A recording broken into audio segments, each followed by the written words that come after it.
입니다. 우리 옆에 계신 분과 한번 이렇게 인사하도록 하겠습니다. 이렇게 인사합니다. 하나님 우리의 아버지 되십니다. 네, 하나님 우리의 아버지입니다. 한 번 더 하실 텐데요. 이번엔 이렇게 합니다. 예수님은 우리의 진짜 남편 되십니다. 예수님 우리의. 네, 우리 여성분들에겐 남편, 남자들에겐 어떻게 남편일까 생각이 되겠는데 왜 그럴까요? 자, 우리 말씀을 듣겠는데요. 어떻습니까? 여러분 한 주간 좀 행복한 삶을 사셨습니까? 무엇보다 우리 주보에 제가 매일 성경 본문을 넣어드렸는데 한 주간 마가복음을 좀 묵상하는 한 주 되셨나요? 네, 어떠신지 모르겠습니다. 저도 한 주간 새벽마다 이 마가복음을 가지고 묵상하면서 우리 예수님께서 사람의 몸을 입고 이 땅에 오셔서 행하시고 가르쳐 주신 모든 일들, 비록 제자들이나 무리들이 잘 깨달았지 못해도 참 인내하시면서 가르치시는 그 내용이 너무나 참 귀하고 감사해서 나도 부족하지만 참 예수님 걸어가신 그 길을 좁고 험하지만 따라가고 싶다, 이렇게 순종하고 싶다, 이런 마음으로 또 기도도 하고 다짐하는 그런 시간이었는데요. 그래서 이번 주일 말씀도 우리를 위해 종이 되어 섬기러 오신 예수님, 그래서 말씀하신 것처럼 작은 자를 섬기고 또 우리가 가장 낮은 자가 되어야 한다. 내가 높아지려 하지 않고 보잘것없는 자를 죽게 하듯 섬기는 것, 그 종이 되는 삶, 그런 말씀을 가지고 나누고자 계획은 그랬습니다. 그런데 그런 삶에 관한 말씀이 너무나 중요한데요. 그것보다 이런 생각이 들었습니다. 정말 우선하여서 우리가 먼저 알아야 할 것, 과연 하나님 나라의 복음이 우리에게 먼저 복음이 되어야 그것이 정말 기쁘고 감사하고 감격이 되어서 그 길을 따라가고 싶은 마음이 들어야 한다는 거죠. 그래서 좀 더 본질적인 의미에서 우리 예수님의 말씀이 우리 말씀을 듣고 묵상하고 깨달을 때 참 감사하다, 감동이 되고 귀하다, 이런 마음, 참 그런 마음이 있어야 순종합시다 혹은 섬깁시다, 이게 가능한 것 아닙니까? 그렇습니다. 만약에 그러한 확실한 동기, 또 내 안에 그런 믿음들이 아직 불확실한데 사실상 교회에서 섬깁시다 혹은 낮아집시다, 종이 됩시다, 인사는 할지 몰라도 참 어려운 율법처럼 느껴질 수도 있어요. 그렇지 않습니까, 여러분? 교회에서 섬깁시다, 옆에 계신 분들이 인사하면서 내가 종이 되어 섬기겠습니다. 말은 그럴싸하지만 조금만 내가 무시당하면 안 되는 거잖아요. 안 되는데 자꾸 그렇게 낮아짐과 순종과 이런 걸 강요받으면 둘 중에 하나로 될 거예요. 하나는 그러려니, 원래 말은 그런 거야, 자포자기하게 되든지, 다른 한편은 계속 정죄감만 들겠죠. 난 그렇게 못 사는데 난 어떻게 그렇게 하나? 어떻게 그게 복음이 될 수 있을까요? 교회 나와서 또 무거운 짐만 하나 더 얹고 돌아가는 것 아니겠습니까? 물론 우리는 구원받은 성도로서 당연히 낮아지는 삶, 또 내가 높아지려 하지 않고 겸손하게 자기를 부인하고 자기 십자가 지는 삶 살아야 하고요. 또 우리 성도님들 가운데 참 그런 참 착한 삶, 예수님 닮은 삶 사는 성도님들 많다는 것 알고 있습니다. 제가 사실 참 모자르죠. 자, 그렇습니다. 성경은 우리의 구원의 길을 말함과 동시에 구원받은 성도들이 어떻게 살아야 하는지 그 삶에 대해서 말하고 있죠. 어떻게 보면 윤리와 도덕인 것 같고 또 때로는 또 다른 율법인 것 같은 생각조차 듭니다. 그러나 만약 솔직히 우리가 왜 그러한 삶을 살아야 되는지 사실 이유도 잘 모르겠고 감동도 안 되면, 그리고 나 자신에게 그런 선한 능력도 없는데 자꾸만 교회 설교에서는 순종합시다, 낮아집시다, 종이 됩시다 하면 짜증이 날 수도 있어요. 여러분 그렇지 않습니까? 그리고 듣다 보면 약간 삐딱한 마음이 들면 그렇게 말하는 목사님은 그렇게 사십니까? 라고 물어보시는 분은 없겠지만 그런 마음이 들 수도 있겠다라는 생각이 듭니다. 그러면 이 설교는 공허한 그냥 쳇바퀴밖에 되지 않는 거죠. 그리고 오늘 본문의 내용처럼 오늘 이 본문이 무엇입니까? 이혼에 관한 논쟁, 그리고 하나님이 짝지어준 것을 사람이 나누지 못할지라, 이런 이야기를 읽으면 오늘날 이혼한 가정도 많고 또 홀로 사시는 분도 많고 가정이 있지만 그렇게 행복하고 즐겁다라고 느낄 만한 그런 현실을 살지 못하는 경우도 때때로 있는데 과연 이 말씀이 이 복음서에 기록된 이 이야기가 어떻게 우리에게 복음이 될 수 있을까라는 그런 생각이 되는 거죠. 더군다나 우리가 가진 기본적인 성향상 교회 나와서 좀 고민되고 애매한 얘기 듣기보다 그냥 단순한 결론 얻기를 바라지 않습니까? 여러분 그렇죠? 네, 목사님이 애매한 질문보다 고민보다 그냥 오늘 설교는 그래서 이혼을 하라는 거야 말라는 거야 11절 하라는 거야 말라는 거야 답을 주세요. 그래서 그 답을 가지고 하면 난 믿음이 있구나 안정감을 찾기를 원하고 못하면 나도 정죄감 들고 나는 했는데 저 사람 못하면 또 비판하는 마음 든 거. 그것이 우리의 종교성입니다. 우리 안에 뿌리 깊이 박혀 있는 이 종교성은 언제나 행위의 문제로 모든 걸 귀결시키죠. 내가 그것을 하면 의로운 것 같고 못하면 정죄감 들고 그러다 보면 또 다른 방향으로 이거 은혜야 은혜 그냥 괜찮아 라고 그냥 내가 원하는 방식대로 말씀을 보게 됩니다. 그게 우리의 종교성입니다. 그러나 예수님 말씀하시는 이 하나님 나라의 복음은 우리가 무엇을 함으로 무엇을 하거나 하지 않거나 그것으로 하나님 나라에 들어가나 들어가지 않거나 그 말을 하는 것이 아니죠. 부자 청년의 물음처럼 우리가 무엇을 하여야 영생을 얻겠습니까? 이 질문 자체는 우리가 할 수 없는 질문입니다. 우리가 뭘 한다 해도 우린 영생을 얻을 어떤 자격이 주어지지 않는다는 거죠. 오히려 너무나 자격 없고 비참하고 스스로 나도 좀 변화되고 싶은데 도저히 할 수 없는 사실은 그런 마음조차 들지 않아요.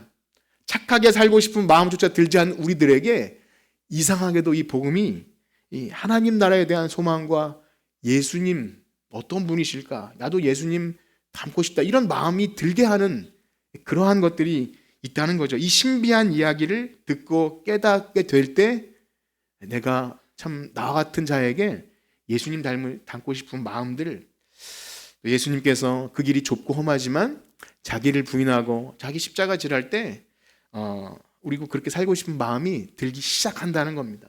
믿으십니까? 여러분 그게 동기가 되고 근본적인 원인이 되어야 합니다. 자, 그런데 어쨌든 오늘처럼 그 결혼 혹은 이혼 오늘 바리새인이 예수님께 와서 이혼 해야 됩니까? 말아야 됩니까? 이런 얘기 가지고 어떻게 그러면 우리는 복음 또 하나님 나라 발견할 수 있을까요? 그것이 제가 오늘 급하게 좀 수정을 해서 이 성경을 볼 때 우리가 어떻게 좀 하나님 나라 복음으로 볼 수 있을까? 그것을 좀 말씀드리려고 토요일 날 어제 좀 이렇게 방향을 좀 수정했는데요. 바로 성경을 구속의 이야기로 봐야 한다. 그거를 좀 여러분들에게 말씀드리고자 합니다. 한번 따라해 볼까요? 성경은 구속의 이야기입니다. 예, 구속하면 여러분 어떤 생각이 드십니까? 또 무슨 어려운 신학적인 주제인가? 이런 생각이 들 수도 있어요. 구속하면 교회 나와서 예수님 피로 그다음에 검찰이 구속받는 느낌이 들기도 하고 그래서 구속시켜 어려운 거잖아. 난 교회에 꼭 구속된 것 같고 그런 좀 우리의 가진 문화적 배경과 우리가 가진 생각으로는 이게 뭔지 잘 와닿지 않습니다. 그래서 사실 오늘 드리고자 하는 말씀은 단시간에 설명하기 참 어려운 주제입니다. 아무리 설명 잘하는 달변가도 어려운 건데 쉬운 것도 어렵게 얘기하는 것으로 유명한 제가 이것을 용기 있게 여러분들에게 말씀드리는 건 참 불가능한 것에 도전하는 것이 아닐까 생각마저 들지만 그럼에도 불구하고 이게 너무 중요합니다. 우리가 성경을 볼 때 단순히 행위의 문제로 귀결하지 않고 하나님은 도대체 복음서에 왜 이런 내용을 기록해 놨을까? 이런 것을 보는 시각이 참 중요합니다. 그게 바로 성경을 구속의 이야기로 보는 것입니다. 그래서 우리에게 주신 이 복된 말씀을 오해하지 않고 그 바리새인이나 저들처럼 오해하지 않고 어떻게 하면 하나님 나라의 복음으로 들을 수 있을지 우리가 이것을 좀 오전과 또 오후에 좀 나눠서 말씀을 드리고자 하는데요. 준비되셨습니까? 네, 우리 말씀을 드리고자 합니다. 물론 오전만 들어도 괜찮습니다. 그런데 단시간에 다 길게 말씀 못 드려서 좀 오후에 부연 말씀을 드리고자 그렇게 합니다.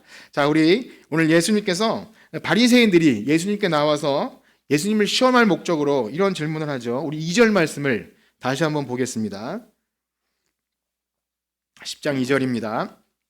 시작. 바리새인들이 예수께 나와 그를 시험하여 묻되 사람이 아내를 버리는 것이 옳으니까. 예, 이 질문은 정말 이 바리새인들이 예수님께 나와서 선생님 우리가 이게 잘 모르니까 어떻게 하는지 말씀해 주시면 우리가 그렇게 한번 해보겠습니다. 이러려고 물어본 게 아니에요.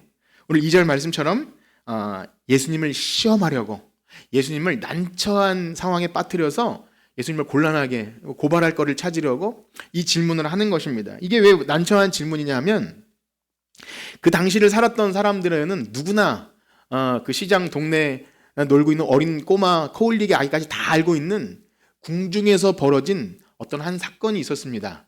옛날 우리 뭐 조선시대나 이런 데도 뭐 궁중에서 일어난 이야기가 동네 애들 이렇게 노래로 들려지고 그런 거 있지 않습니까? 뭐 온달 뭐 그런 왕자 이야기처럼 궁중에서 일어나는 이야기가 애들 동요로 불러지듯이 그렇게 궁중에서 어떤 일이 벌어졌냐면 헤롯 왕이 동생의 아내 헤로디아가 예뻐서 그 아내를 뺏으려고 동생을 죽이고 자기 아내는 버리고 동생의 아내와 다시 결혼한 그런 일이 있었습니다.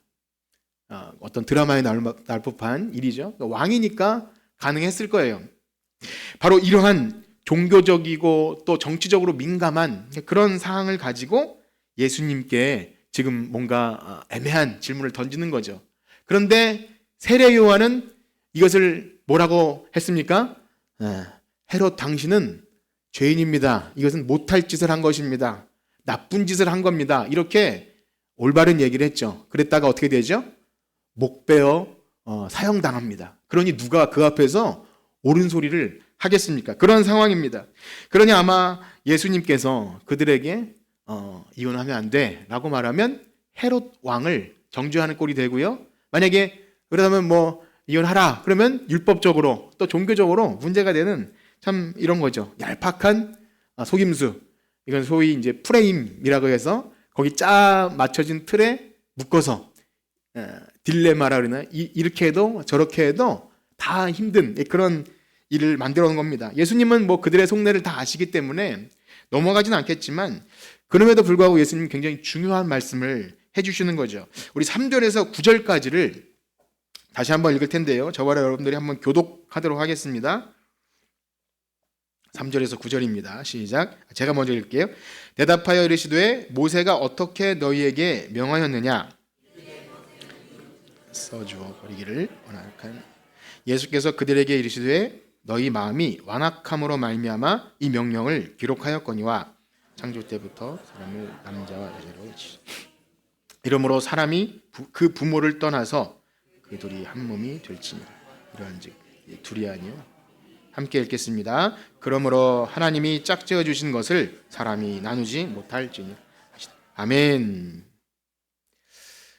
이혼을 하라는 겁니까? 말하는 겁니까? 예.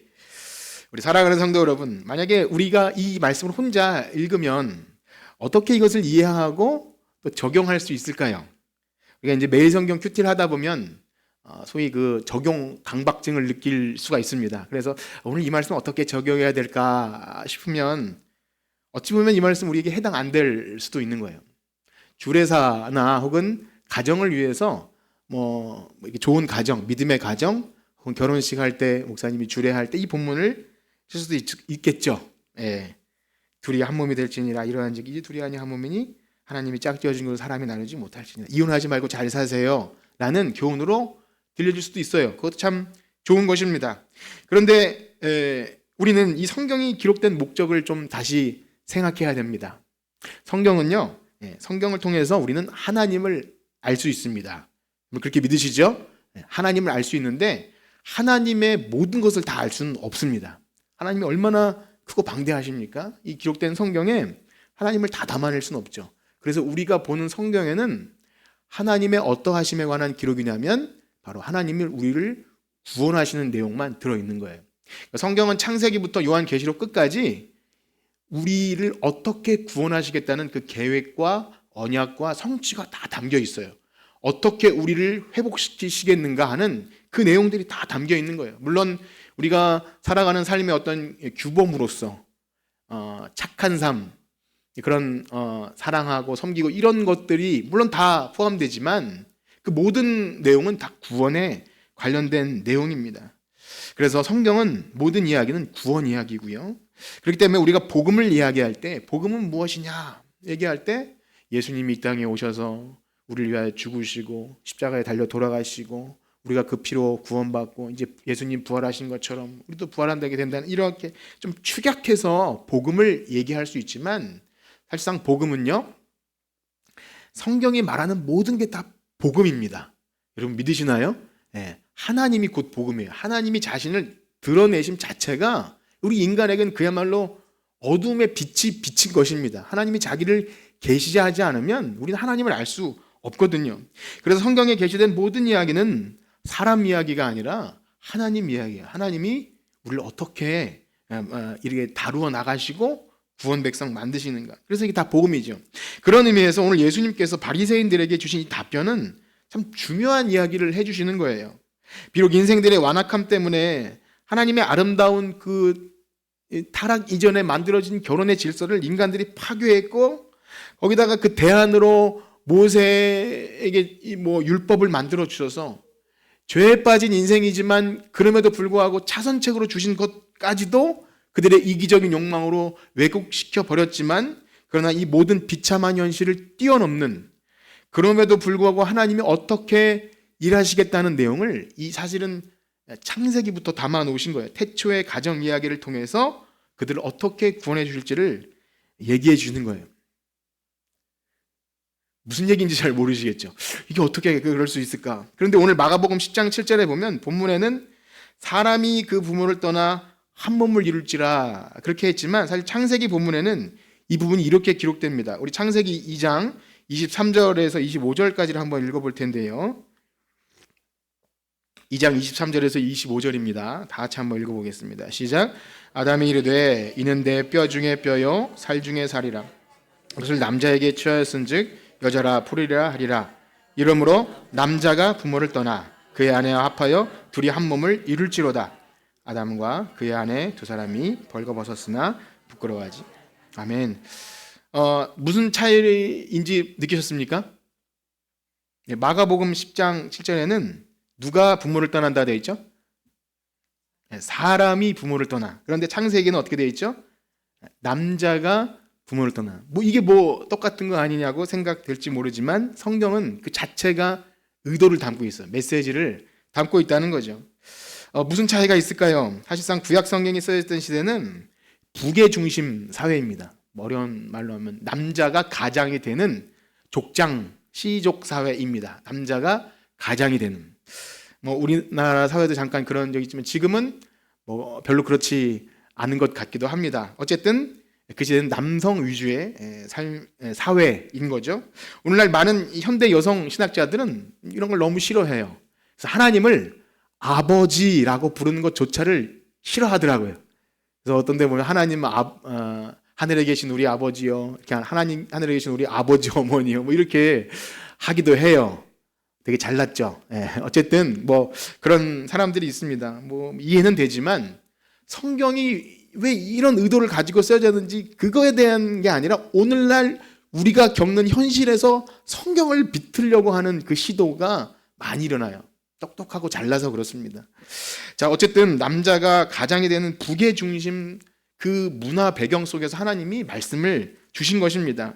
그래서 왜 성경은 여자가 부모를 떠나서 한 몸을 이룰 것이라고 하지 않고 남자가 부모를 떠나서 한 몸을 이룰 것이라고 했을까? 사실은 여자가 떠나는 거거든요. 여자가 자기 아버지 집을 떠나서 남자의 집에 시집 가는 거잖아요. 우리 다 알지 않습니까? 오늘날은 안 그럴지 몰라도 조금만 우리나라 과거에도 시집을 가죠. 남편의 집으로 가는 거지 않습니까? 그런데 처음부터 창세기부터 남자가 떠난다고 되어 있어요. 왜 그랬을까요? 그 대답을 좀 듣기 전에 우리가 먼저 기억해야 할 것은 좀 이따가 말씀을 드리겠습니다. 우리에게 주어진 성경이 하나님 말씀이지만 우리와 같은 성정을 지닌 사람에게 감동시켜서 기록했기 때문에 그 사람의 인격과 삶과 또 그 사회 문화적 배경이 다 그 말씀 안에 담겨 있어요. 그래서 하늘에서 뚝 떨어진 진공 상태에서 하나님 말씀이다 해서 이렇게 순전하게 떨어진 게 아니라 그 시대의 언어와 문화가 다 담겨 있다는 거죠. 그래서 이걸 염두에 두지 않으면 많은 오해가 발생합니다. 그 시대의 사람들이 가지고 있던 가정과 이 말씀드린 북의 사회 중심의 가부장적인 그 사회와 문화의 배경 위에서 그들이 이해할 수 있는 언어로 하나님이 너희들을 어떻게 구원해내시겠다라는 그 단어 자체가 거기서 출발합니다. 오늘 말씀드리고자 하는 이 구속이라는 단어도 그 북의 중심 사회에서 발생합니다. 그래서 이 좀 뭐 어렵다고 느껴질 수 있지만 제가 한번 설명을 드려볼 테니까 한번 잘 들어봤으면 좋겠어요. 그렇게 되어야 이 바리새인처럼 말씀을 곡해하지 않고 또 우리가 오늘날 현대 사회에서 이 시각적 기준으로 성경을 볼 때 이해 안 되는 게 너무 많거든요. 그냥 넘어가고 뭐 이런 내용이 있나 싶은 게 있습니다. 그렇습니다. 오늘날 우리가 살고 있는 문화는요, 성경이 쓰여진 시대와 너무나 많은 시간과 장소와 많은 이 거리가 있습니다. 사실상 하나님이 사람을 남자와 여자로 지으셨다는 것조차 오늘날 거부당하고 있다는 거 아십니까? 어떤 교과서에는, 어린 아이들 초등학교 교과서에는 아빠가 남자, 엄마가 여자라는 것 자체를 인정하지 않는다고 하더라고요. 들어보셨나요? 뭐 그런 게 다 있는데 정말 그래요. 엄마가 남자일 수도 있고, 엄마가 맞나요? 어쨌든 아빠, 엄마가 남자, 여자, 이 뭐 트랜스되는 젠더 이상한 세상이 인 거죠. 그렇다고 그러면 북의 중심에 과거의 여성을 인권이 없고 아이들을 사람 취급하지 않던 그 시대가 좋았냐? 이런 말씀을 드리고자 하는 것도 아닙니다. 그렇습니다. 이스라엘 문화는 그야말로 북의 중심이었어요. 가족, 아버지를 중심으로 그 집안에 태어나서 그래서 낳고 장자가 있고 그다음에 또 있겠지만 어쨌든 그 집안을 중심으로 돌아갑니다. 그래서 제가 사실 여기 사파가 있는데 보내드린다는 걸 깜빡해서 제가 급하게 이렇게 그려봤는데 제가 그림 한번 보여드릴까요? 제가 보이시나요? 죄송합니다. 제가 깜빡해서 장로님께 보내드렸다고 착각해서 제가 예배 전에 그려봤는데 이런 세계가 아니에요. 이스라엘 사회는 가운데 가족이 있어요. 가족. 그걸 아버지의 집이라고 합니다. 베이트 아부라고 해서 아버지의 집이, 이걸 잘 기억하세요. 아버지의 집이라는 성경의 단어는 다 이걸 중심으로 설명이 돼요. 아버지의 집. 여기서 모든 삶이 이루어져요. 법이나 경제나 정치나, 그리고 거길 벗어나면 거기 뭐라고 써있죠? 족속이 있고 그 다음에 지파가 있고 그 다음에 민족 개념이 있는 거예요. 모든 게 다 요 아버지의 집을 중심으로 이루어져요. 아마 우리 어르신들은 조금 더 이해하기가 쉬울 수도 있을 거예요. 오늘날 어린아이들은 더 이해하기 어렵지만 우리나라도 그래도 가부장 시대가 있었기 때문에 조금 더 이해하기 쉽지만, 그러나 또 그거 달라요. 왜냐하면 이 부족 사회를 중심으로 정치와 경제와 법과 때로는 이 가장이 사람을 죽이기도 하고 살리기도 하는 모든 권한을 다 가지고 있는 시대입니다. 이제 그림은 창피하니까 이제 넣어줘도 됩니다. 자, 이 아버지의 집을 잘 염두에 두십시오. 여기서 3대까지 가정이 형성되고 그 아버지의 역할은 또 큰아들 장자가 이어받습니다. 그 장자의 개념도 거기서 잘 좀 유념을 하셔야 됩니다. 아마 대표적인 예가 족장 아브라함에서 좀 살펴볼 수 있는데요. 아브라함이 이제 데라가 죽고 떠날 때 이제 아버지의 집이 바뀌는 거예요. 원래 데라가 아버지 집이라면 이제 아브라함이 아버지의 집이 돼요. 그때 누가 함께 따라오죠? 조카 롯이 함께 따라와요. 롯에게는 그 외삼촌 아브라함이 아버지인 거예요. 아버지의 집. 그런데 재산이 많아지고 이 풍부해지면 분가를 하게 됩니다. 같이 못 살게 돼요. 그러면 족장이 다 다스리기가 어려우면 이제 분가하자. 그러면 이제 갈라지게 되죠. 롯은 소돔으로 가서 살게 됩니다. 그런데 거기서 전쟁이 일어나서 포로가 되죠. 그때 아브라함이 어떻게 합니까? 집에서 길륜 군대 318명을 이끌고 가서 책임지고 그 롯을 구출해냅니다. 이게 아버지 역할이었어요. 족장. 목숨을 걸고 구해내지 않으면 명예가 손상되는 겁니다. 그게 아버지인 거예요. 그 문화 속에서 아버지라는 것은 그 개념이 거기 들어있는 거죠. 그러나 문제는 인간이 높아지고 권력을 가지게 되면 자기 말로 생사여탈, 사람을 죽이기도 살리기도 할 때, 그래서 인간은 죄인이기 때문에 벌써 군림하게 되죠. 그래서 자기 마음대로 그 권력을 선용하면 좋은데 이기적인 욕망을 따라 하게 되죠. 대표적인 예가 이런 거예요. 자기 마음에 들지 않으면 여자를 함부로 내다 버리고 더 젊고 예쁜 여자와 살게 되는 것, 첩을 많이 두는 것 등등의 그런 제약의 본성이 나타나죠. 오늘 본문과 연결이 됩니다. 그러면 여자는 그 부계 중심 사회에서 버림받은 여자는 삶이 끝난 거예요. 그 시족 중심 사회에서 이 범주 테두리 안에서 벗어나면 인생이 그냥 끝나는 겁니다. 끝이라고 보시면 돼요. 오늘날은 아니잖아요. 그때는 어떻게든 이 아버지의 집을 중심으로 한 이 부족 사회 안에 들어가야 되는 거예요. 만약에 거기서 못 들어가면 몸을 팔든지 종이 되든지 첩이 되든지 뭐라도 있어야 살게 되는 그 구조인 것이죠.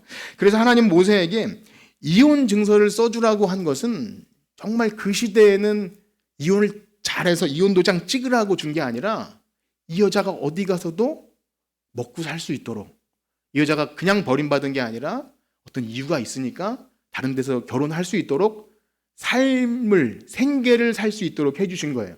이혼 잘하라고 한 게 아니라 그렇게라도 사회적인 약자가 보호를 받으라고 그렇게 한 것입니다. 그런데 사람들은 그런 가부장 사회에서 이 부계 중심의 문화적 배경이라는 그 틀을 가지고 거기서 그걸 악용하죠. 그래서 이혼 증서를 나뭇잎에 써줬다는 얘기가 있어요. 전에 내려온 이야기지만 나뭇잎에 이혼 증서를 쓰면 어떻게 되죠? 나중에 나뭇잎 바스러지면 찾을 수 없으면 그냥 가서 골탕 먹으라는 거죠. 어쨌든 그런 악한 짓을 했다고 하죠. 그런데 하나님은 이 가부장 나빠 다 없애버려 이게 아니라 그 사회에서 이해될 수 있는 용어로 하나님이 어떻게 구원을 하시겠다는 내용을 성경에서 기록했다는 거예요. 우리 생각에는 뭐 노예제도 혹은 여성인권 이런 걸 다 탈피해야 그래야 그게 복음 아니냐 말할 수 있지만 하나님은 그렇게 하지 않고 우리 인간의 시간과 우리 삶에 들어오셔서 지금도 우리 삶에 들어오셔서 우리에게 하나님 나라가 무엇인지를 알게 하시는 거예요. 그래서 우리가 성경을 보면서 1대1로 적용하는 게 아니라 해석하고 또 이해하고 그때 이렇게 하신 하나님이 어떻게 우리 삶에 역사하시는가를 봐야 합니다. 그래서 아까 전에 읽은 창세기 말씀 속에서 여자가 부모를 떠난다고 하지 않고 왜 남자가 그 집을 부모를 떠난다고 했는지, 그게 왜 메시지가 되는지 생각해 보면 아버지의 집을 구성하는 그 창조 때 아버지 모습이 어떠하다는 걸 말해주는 거죠. 그 자체가 메시지인 거예요. 이제 부모를 떠나서 그 사람이 족장이 돼서 아내를 보호하고 내 뼈 중에 뼈요 살 중에 살이라 그렇게 너가 족장이고 아버지다 이 얘기를 하는 거죠. 여자가 떠나온다고 하는 건 당연한 사실이지만 그러나 그게 아니라 너가 족장이고 아버지고 남편이고 대표자고 모든 책임이 너에게 있다. 그렇게 아버지의 모습을 강조하는 것은 그 구조 안에서 하나님께서 어떻게 우리를 구원하시겠다는 내용이 거기서 발생됩니다. 그래서 에베소서에 보면 바울이 복음에 합당한 삶을 살으라고 하면서 가정 얘기를 해주잖아요. 그냥 행복한 가정 이루라는 것이 목적이 아니라 남편과 아내의 모습에서 무엇을 가지고 그것을 설명합니까? 바로 우리 남편 대신 예수 그리스도께서 우리 교회 성도들을 사랑하는데 어떻게 사랑하시죠? 자기 목숨을 내어주실 만큼 사랑하는 것이 이 태초에 하나님께서 지어주신 이 가장 남편과 아내의 모습이었다는 것을 여기 말씀해 주세요. 이것을 안다면 뭐 이혼을 했느냐 안 하느니 뭐 이혼 증서를 이런 말을 할 수 없다는 겁니다. 그런데 그 가족 죄로 인해서 그것이 다 파괴되었을 때 자기가 위치한 책임을 망각해요.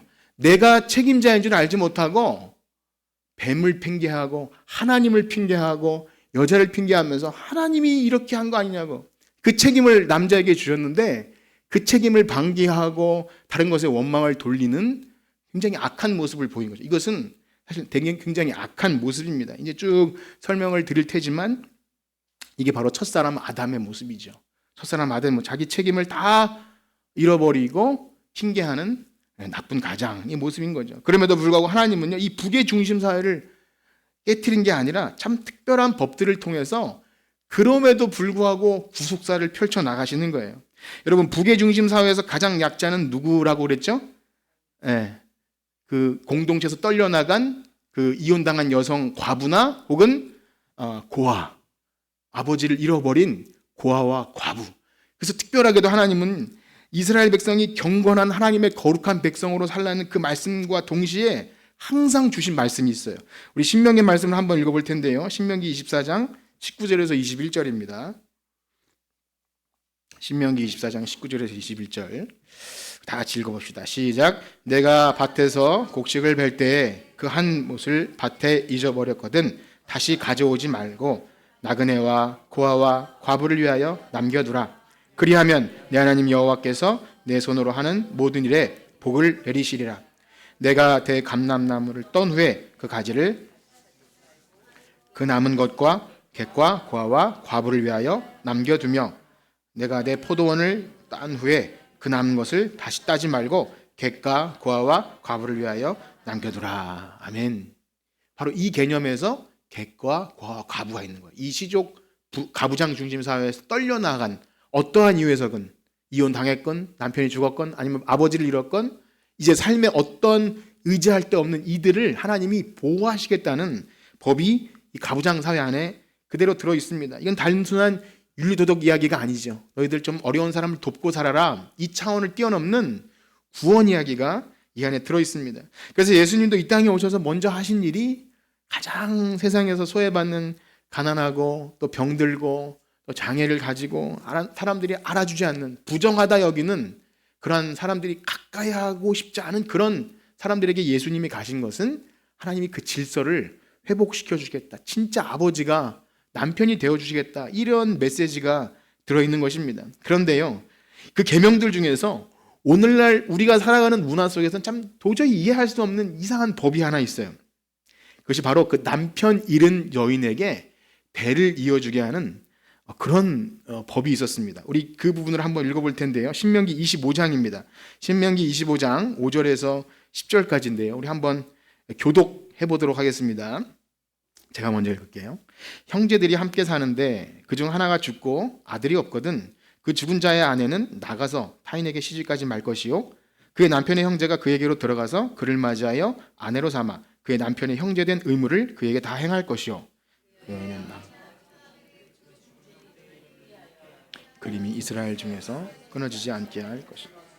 그러나 그 사람이 만일 그 형제 아내 맞이하기를 즐겨하지 아니하면 그 형제 아내는 그 성문으로 장로들에게로 나아가서 말하기를 내 남편의 형제가 그 형제의 이름을 이스라엘 중에 있기를 싫어하여 남편의 형제된 의무를 내게 행하지 아니하나이다 할 것이요 그 성읍 장로들은 그를 불러다가 말할 것이며 그가 이미 정한 뜻대로 말하기를 내가 그 여자를 맞이하기를 즐겨하지 아니 그 형제의 아내가 장로들 앞에서 그에게 나아가서 그의 발에 신을 벗기고 그의 얼굴에 침을 뱉으며 이르기를 그의 형제의 집을 세우기를 즐겨하지 아니하는 자에게는 이같이 할 것이라 하고 이스라엘 중에서 그 이름을 신벗김 받은 자의 집이라 부를 것이다. 아멘. 어떤 내용인지 대략 이해가 가셨습니까? 이 법을 수혼법이라고 하는데요. 가족 공동체 안에서 어떤 여성이 남편이 죽어버리면 아들이 없이 죽으면 대를 이어주기 위해 그 남자의 형제 중이나 그 시족 공동체 안에서 그 대를 이어주게 하셨다는 거예요. 그것을 소위 기업 물을 자라고 합니다. 한번 따라해 볼까요? 기업 물을 자. 어떻습니까? 이 문화가 이해가 되십니까? 이상하죠. 네. 형수. 이상하잖아요. 근데 이 히브리어 기업 물을 자 가알이라고 하는 것에서 구속이 나옵니다. 구속. 이상하다. 예수님이 우리를 구속하셨는데 이게 어떻게 연결이 될까? 미리 말씀드리면 이 구속이란 단어 가알, 이 기업 물을 자에서 출발한 것이 바로 우리가 오늘날 구속이라고 하는 것이 출발합니다.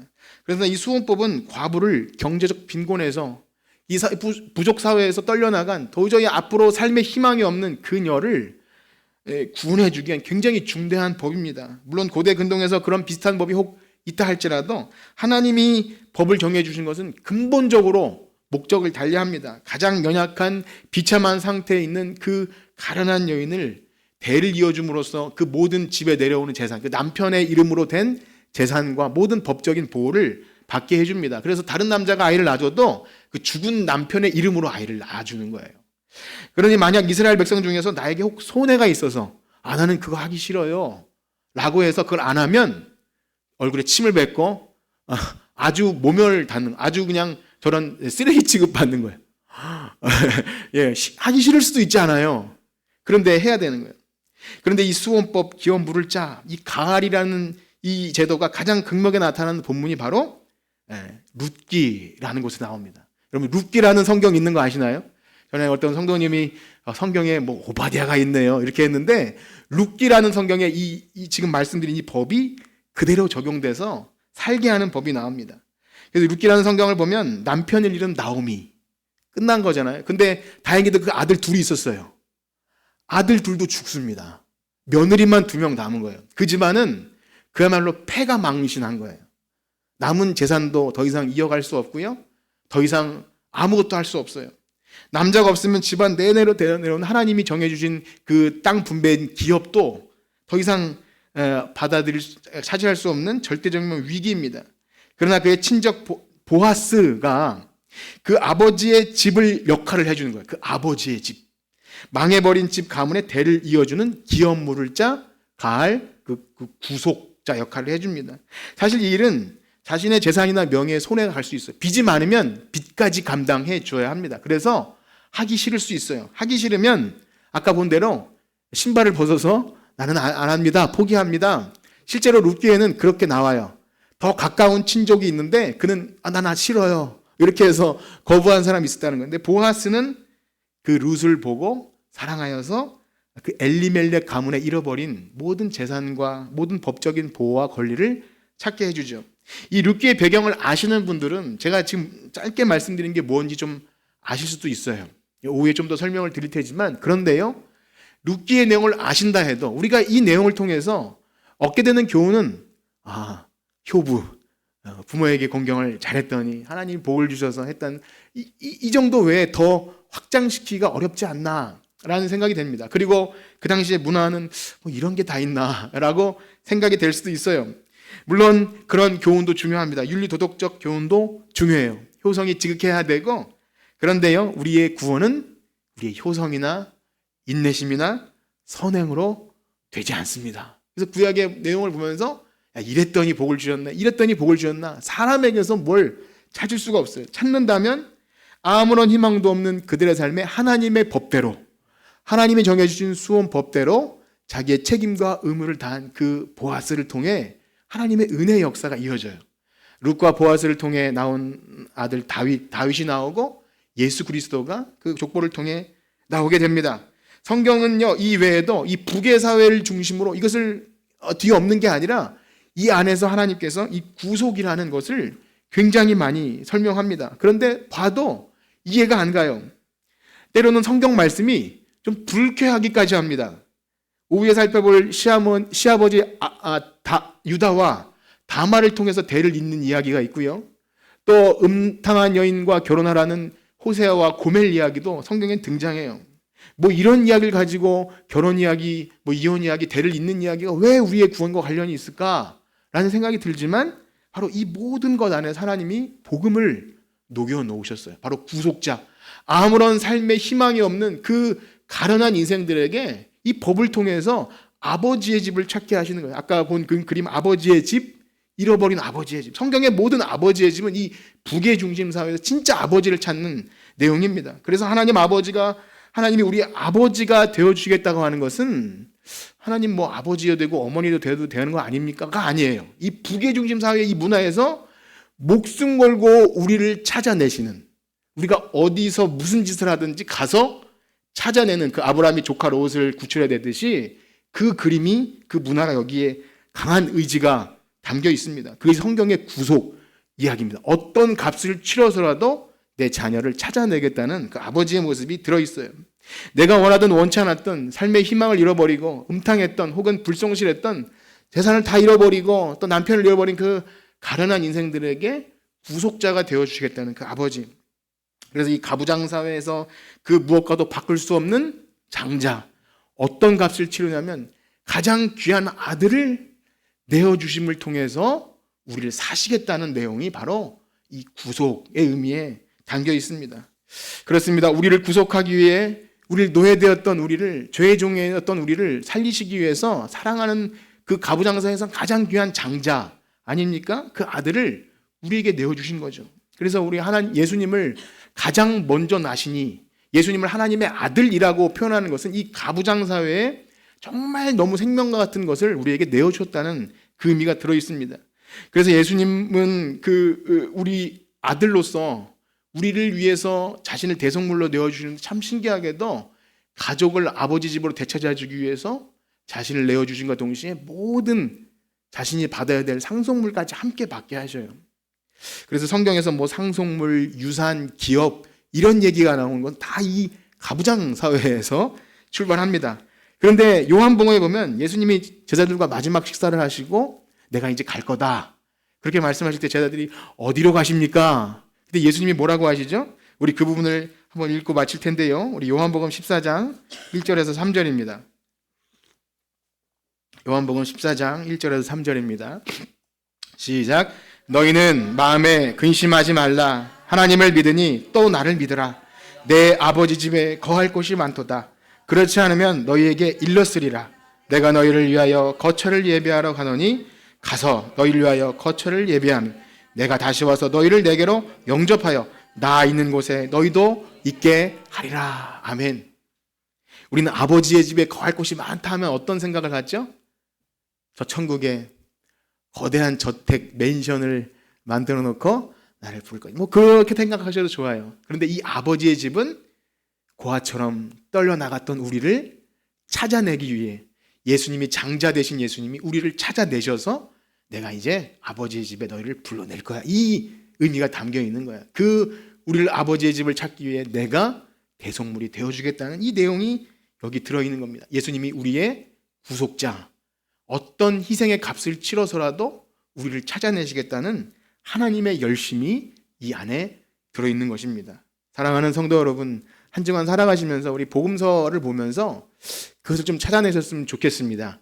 하나님의 우리를 향한 열심, 우리가 잃어버렸던 아버지의 집, 우리가 잃어버린 참 남편, 참 이 세상에 살면서 어려운 일이 많고 이해되지 않는 일이 많아도 하나님이 우리의 아버지 되시기 때문에 우리는 이 모든 일에 넉넉히 이기게 될 줄 믿습니다. 한 주간 살아가시면서 우리가 이해할 수 없는 현실 앞에, 우리 가정과 직장과 도저히 이해할 수 없는 현실 앞에도 하나님이 우리 아버지 되어주시고 우리를 끝까지 찾아내기 위해 아들을 내어주신 그 사랑 때문에 오늘을 견디시고 또 영원한 소망을 바라보시는 하나님 자녀로 살아가는 여러분들 되시기를 주님의 이름으로 축복합니다. 기도합니다. 하나님, 우리 아버지 되어주셔서 감사합니다. 우리가 잃어버린 모든 것 주님이 아니면 찾을 수가 없습니다. 하나님의 아버지 되어주지 않으면 우리는 세상에 아무런 소망도 없고 허물과 죄로 죽을 수밖에 없는 죽었던 우리들입니다.